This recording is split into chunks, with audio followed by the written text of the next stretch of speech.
ఆంధ్రప్రదేశ్ రాష్ట్ర ప్రభుత్వ ఉద్యోగులకు పెన్షన్లకు 12 పీఆర్సీపై కీలక సమాచారం. ఐఆర్ ప్రకటన ఎప్పుడు ఉంటుంది, ఎంత ఐఆర్ ఇస్తారు, ఎప్పుడు ప్రకటిస్తారు, అసలు న్యూ పీఆర్సీ ఇంప్లిమెంటేషన్కి సంబంధించి ప్రాసెస్ స్టార్ట్ అయిందా లేదా, ఈ వీడియోలో వీటన్నిటి గురించి పూర్తి వివరాలు అయితే తెలుసుకుందామండి. ముందుగా వీడియోని సపోర్ట్ చేసే వారందరూ కూడా వీడియోని ఒక లైక్ చేసి మీ తోటి ఉద్యోగ మిత్రులకు వీడియోని అయితే షేర్ చేయండి. ఛానల్ని ఫస్ట్ టైం కనుక విజిట్ చేసినట్లయితే తప్పనిసరిగా సబ్స్క్రైబ్ చేసుకుని పక్కనే ఉండే బెల్ సింబల్ని యాక్టివేట్ చేసుకోండి.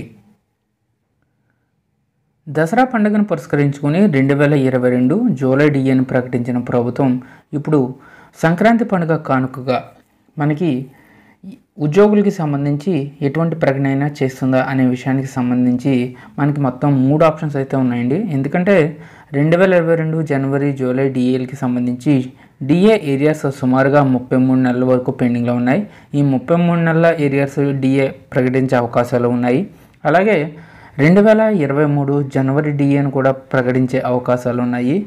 లేకపోతే కొత్త పీఆర్సీకి సంబంధించి ఐఆర్ మధ్యంతర వృత్తి ప్రకటించే అవకాశాలు ఉన్నాయి. ఈ 3 అంశాల్లో కనీసం ఒక అంశమైనా సరే ఈ సంక్రాంతి పండుగను పురస్కరించుకుని ఉద్యోగులకు ఇంప్లిమెంటేషన్ చేస్తే బాగుంది అని చెప్పేసి ఉద్యోగులు అభిప్రాయపడుతున్నారు. అయితే 12వ పీఆర్సీ ఐఆర్కి సంబంధించి ఐఆర్ ఎంత ఇస్తారు, ఎప్పుడు ఇస్తారు అనే విషయంలో ఒకసారి చూసినట్లయితే ఏపీ ప్రభుత్వ ఉద్యోగులకు పెన్షన్లకు 2023 జూలై నుంచి 12వ పీఆర్సీ అమలు అవ్వాల్సింది. దీనికి సంబంధించినటువంటి కమిటీని ఏర్పాటు చేయడం జరిగింది. కమిటీ రిపోర్ట్కి 1 సంవత్సరం గడువు ఇవ్వడం కూడా జరిగిందండి.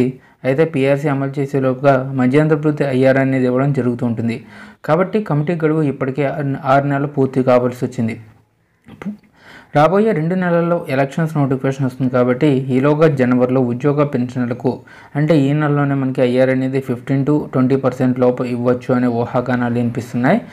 వచ్చే అవకాశాలు కూడా కనిపిస్తున్నాయండి. అయితే ఎంప్లాయీస్ మాత్రం 30% ఐఆర్ అయితే అడుగుతున్నారు. అదేవిధంగా పెండింగ్లో ఉన్నటువంటి డిఏలు కూడా ఇస్తారని అంచనా. సో ఇదండి 12th పీఆర్సీకి సంబంధించి వచ్చిన తాజా అప్డేట్. Thank you.